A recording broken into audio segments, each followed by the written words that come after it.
Want to post video notes on Instagram but don't know how? Hi everyone, welcome back to Online Help Guide.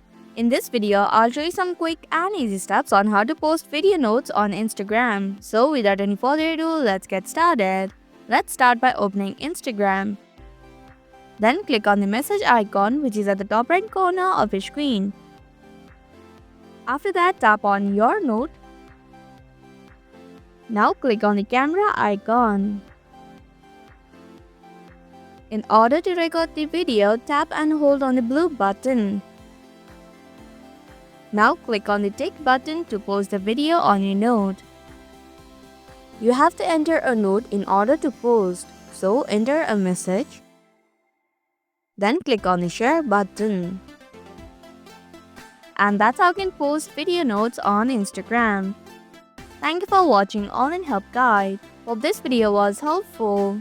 If it was, then hit the like button and comment down if you have any questions or feedback. Also, if you're new to our channel, subscribe and hit the bell icon so that you don't miss upcoming videos.